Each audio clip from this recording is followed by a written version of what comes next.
جیسا کہ ہم نے پہلے حصے میں یہ بتا چکے ہیں کہ جب ان کے سردار آپ کے پاس آئے تو آپ نے انہیں منع کر دیا اور کہا کہ اگر میں ایسا کروں گا تو بے انصافوں میں ہوں۔ اگر آپ نے اس ویڈیو کا پہلا حصہ نہیں دیکھا ہے تو ہمارے چینل میں جا کر دیکھ سکتے ہیں۔ السلام علیکم، میں ہوں محمد یوسف اور آپ دیکھ رہے ہیں یوسف براڈ کاسٹ۔ بسم اللہ الرحمن الرحیم۔ رب اشرح لی صدری یسر لی امری واحلل عقدۃ من لسانی یفقہوا قولی۔ قصہ نوح۔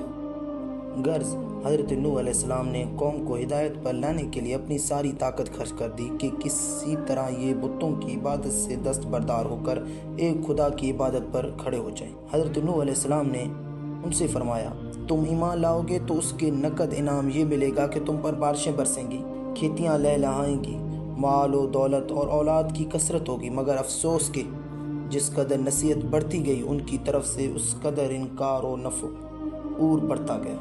جتنا انہیں حضرت نوح علیہ السلام نے اپنی طرف کھینچا وہ اتنے آپ سے دور ہوتے گئے۔ سورہ نوح کی اللہ تعالیٰ نے حضرت نوح علیہ السلام کی قوم کی اسی ہٹ دھرمی اور کٹ حاجتی کو سورہ نوح میں ارشاد فرمایا ہے۔ ترجمہ: ہم نے نوح کو ان کی طرف بھیجا، بشارت اس سے کہ اس پر درد دینے والا عذاب نازل ہو، اپنی قوم کو ہدایت کر دو۔ انہوں نے کہا کہ اے قوم، میں تم کو کھلی طور پر نصیحت کرتا ہوں کہ خدا کی عبادت کرو اور اس سے ڈرو اور میرا کہا مانو، وہ تمہارے گناہ بخش دے گا اور موت کے وقت مقرر تک تم کو مہلت دے گا۔ جب خدا کا مقرر کیا ہوا وقت آ جاتا ہے تو تاخیر نہیں ہوتی، کاش تم جانتے ہوتے۔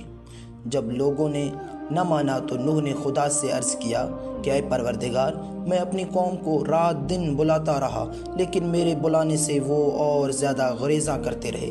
جب میں نے ان کو بلایا کہ توبہ کریں اور تو ان کو معاف فرمائے تو انہوں نے اپنے کانوں میں انگلیاں دے لیں اور منہ پر کپڑے اوڑھ لیے اور اکڑ بیٹھے۔ پھر میں نے ان کو کھلی طور پر بتلا رہا اور ظاہر اور پوشیدہ ہر طرح سمجھاتا رہا اور کہا کہ اپنے پروردگار سے معافی مانگو کہ وہ بڑا معاف کرنے والا ہے، وہ تم پر آسمان سے لگاتار می برسائے گا اور مال بیٹوں سے تمہاری مدد فرمائے گا، وہ تمہیں باغ عطا کرے گا اور ان میں تمہارے لیے نہریں بہائے گا۔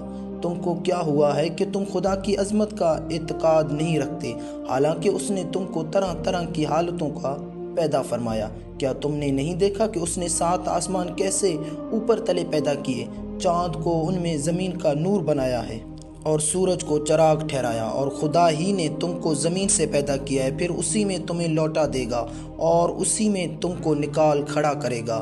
اور خدا ہی نے زمین کو تمہارے لیے عرش بنایا تاکہ اس کے بڑے بڑے کشادہ راستوں میں چلو پھرو۔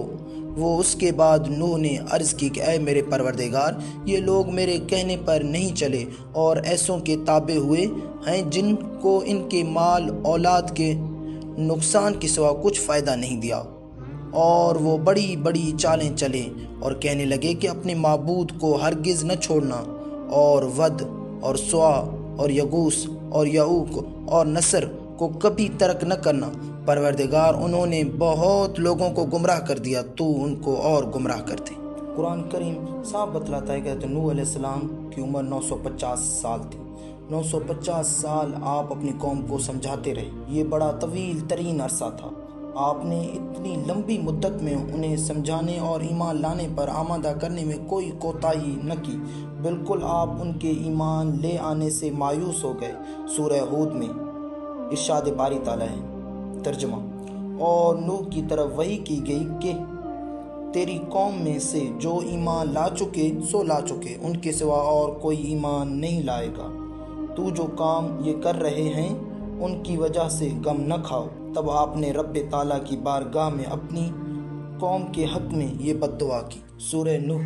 ترجمہ: اے میرے پروردگار، کسی کافر کو روئے زمین پر بسا نہ رہنے دے، اگر تو ان کو رہنے دے گا تو تیرے بندوں کو گمراہ کریں گے اور ان سے جو اولاد ہوگی وہ بھی بدکار اور ناشکر گزار ہوگی۔ اب رب تعالیٰ نے آپ کو ایک زبردست اور سرکش طوفان کے آنے کی خبر دی تاکہ نافرمانوں کو ان کی نافرمانی کی سزا دی جا سکے، اور ساتھ ہی یہ حکم بھی دے دیا کہ اپنے آپ کو اور اپنے اوپر ایمان لانے والوں کو غرق ہونے سے بچانے کے لیے ایک کشتی تیار کی جائے۔ چنانچہ حضرت نوح علیہ السلام کشتی تیار کرنے میں لگ گئے۔ قوم کے لوگ آتے جاتے آپ کو کشتی بناتے دیکھتے انہیں حیرت بھی ہوتی اور آپ کا تمسخر بھی اڑاتے اور کہتے کہ اچھا یہ ہے وہ کشتی جو آپ کو اور آپ کی قوم کو بچا نکالے گی، اور آپس میں ایک دوسرے سے کہتے کہ آس پاس نہ دریا نہ سمندر، تو پھر اس میدانی خطے میں کشتی کی کیا ضرورت ہے، اور پھر ہونے کا کیا چلا جو کشتی بنانے بیٹھ گئے ہو۔ یہ سن کر وہ اور بھی زیادہ مذاق اڑاتے کہ انہیں نافرمانی کی سزا ملنے والی ہے جو بصورت طوفانی سیلاب ہوگی۔ حضرت نوح علیہ السلام ان کو جب دیکھتے تو حضرت نوح علیہ السلام نے ارشاد فرمایا، قرآن مجید کے الفاظ ہیں، اب تم ہم پر تمسخر اور مذاق اڑاتے ہو، وہ وقت آئے گا جب ہم تم پر تمسخر اور مذاق اڑائیں گے۔ آخر کشتی تیار ہو گئی، عذاب خدا کا وقت موجود بھی آ پہنچا، جس کا اندازہ آپ نے اس علامت سے لگا لیا جو خدا نے آپ سے بیان کی تھی اور جس کی کسی دوسرے کو خبر نہ تھی، وہ یہ کہ آپ کے گھر والوں کا وہ تنور جس میں وہ روٹیاں لگاتے تھے اس میں سے پانی ابلنے لگا۔ خدا نے حکم بھیج دیا کہ اب آپ اس کشتی میں اپنے خاندان کے سب لوگوں کو اور ہر قسم کے جانوروں اور پرندوں کے جوڑے، ایک نر اور ایک مادہ کو اس کشتی میں سوار ہو جائیں اور قوم کے ایمان لانے والوں کو ساتھ لے لیجیے۔ البتہ اس کشتی میں آپ کا ایک بیٹا سوار نہ ہوا جو نافرمانوں کے ساتھ تھا۔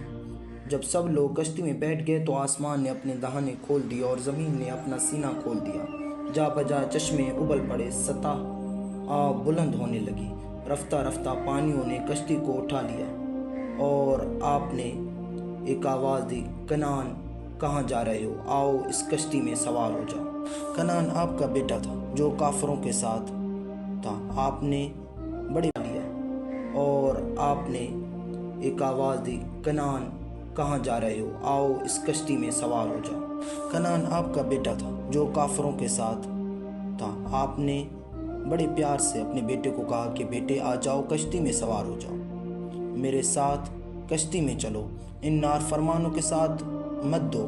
مگر اس سرکش بیٹے نے باپ کی شفقت کو پائے حقارت سے ٹھکراتے ہوئے فلاح و نجات کی اس پیشکش کو قبول کرنے سے انکار کر دیا، کیونکہ دراصل اسے ابھی تک اپنے باپ کی اس وعید پر پورا یقین ہی نہ تھا کہ بھلا یہ کیسے ہو سکتا ہے کہ کشتی میں سوار یہ معدود چند لوگ تو بچ جائیں گے اور یہ اتنی بڑی دھرتی اور اس پر بسنے والے ان گنت انسان اور حیوان ہلاک ہو جائیں۔